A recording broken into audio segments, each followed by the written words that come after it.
Have you ever wondered what happens to a ship at the end of its life? Let's embark on a voyage through time to trace the life of a ship. It begins in a bustling shipyard where skilled craftsmen and engineers work tirelessly. Steel plates are sculpted, welded, and assembled to form the hull, the heart of any ship. Here, a vessel is born, designed to brave the high seas and carry the weight of our global economy. The ship is then launched, marking the start of its active service years. It becomes a silent yet significant player in the world of trade and commerce. From transporting everyday necessities like food, clothing, and electronics, to moving raw materials and machinery, ships are the unsung heroes of our interconnected world. They bridge nations, economies, and cultures, fueling global prosperity. As the years go by, the ship weathers countless storms and battles relentless waves. It bears the marks of time and the sea, becoming a seasoned mariner. It's a testament to the durability of human engineering, but even the hardiest vessel isn't impervious to time's relentless march. Eventually, the ship reaches the twilight of its service years. Its once robust hull shows signs of fatigue. The machinery begins to falter, and the cost of operation and maintenance starts to outweigh its economic value. This is a pivotal moment in the ship's life, where it is deemed no longer fit for service. But what does that mean exactly? Does the ship retire to a quiet marina, basking in the sun as it reminisces about its seafaring days? Or does it set sail on one last voyage, a ghost ship wandering the seas? The truth is a bit more grounded, yet no less fascinating. The final stage in a ship's life is what we call ship scrapping. It's an end that brings a new beginning, a cycle of rebirth in the world of metal and machinery. But what exactly happens when a ship is deemed no longer fit for service? The final voyage of a ship is not to a glamorous port, but to a scrapyard. This trip, unlike any other, marks the end of a ship's functional life. It's not a simple process, though. It begins with the owner deciding to sell the ship for scrap, a decision often influenced by factors such as the ship's age, its condition, and the current market rates for scrap metal. Once the decision has been made, the ship embarks on its last journey. It's stripped of any valuable or reusable equipment, everything from the navigation systems to the lifeboats. The ship, now a skeletal version of its former self, is then sold to a scrapyard. Its value, determined by its weight and the price of scrap metal. The ship's journey doesn't end here. It continues its voyage, often under a new, temporary name, to evade authorities and flout international laws.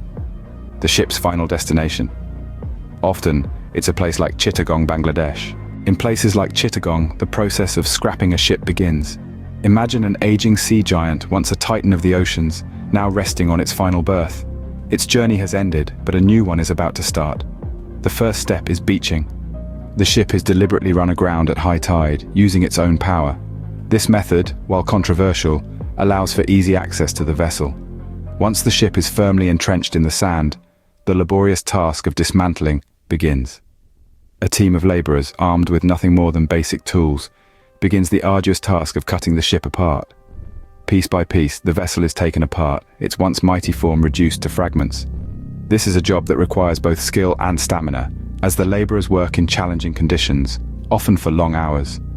However, amidst the grueling work, there's a silver lining. The ship, in its demise, reveals a treasure trove of valuable materials. Steel, the backbone of these sea giants, is abundant.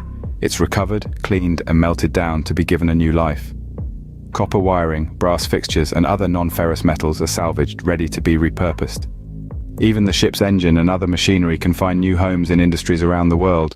The ship's furniture and fittings, too, aren't discarded.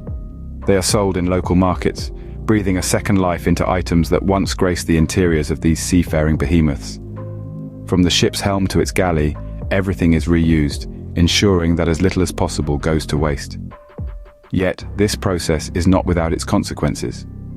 The scrapping process is a double-edged sword, providing livelihoods on one hand and raising serious environmental and safety concerns on the other. But that's a story for another scene. For now, let's appreciate the labor and ingenuity involved in transforming a retired ship into a source of valuable materials. While scrapping ships provides valuable materials, it also has significant environmental implications.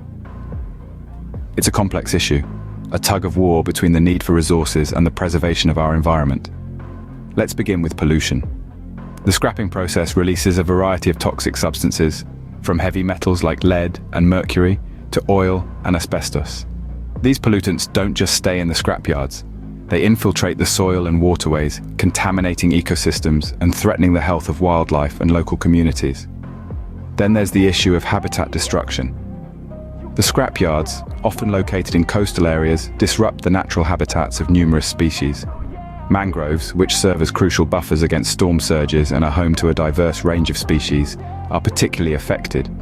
As they are cleared to make way for scrapyards, we lose these precious ecosystems and the benefits they provide. And let's not forget about air pollution. The burning and melting of ship materials release harmful pollutants into the air, contributing to the already critical issue of air quality in many parts of the world. Managing this industry in an environmentally responsible way is a significant challenge. It involves improving the scrapping techniques to minimize pollution, enforcing stricter regulations, and investing in cleanup and restoration efforts. It's a tall order, but it's a necessary one if we are to balance the need for resources with the health of our planet. The environmental impact of ship scrapping is a stark reminder of the intricate connections between our actions and the world around us. Every ship that ends its journey in a scrapyard leaves behind a trail of environmental consequences. So, the next time you see a ship, remember, its journey doesn't end at sea. It ends here, in the scrapyards of the world, where it leaves a lasting mark on our planet.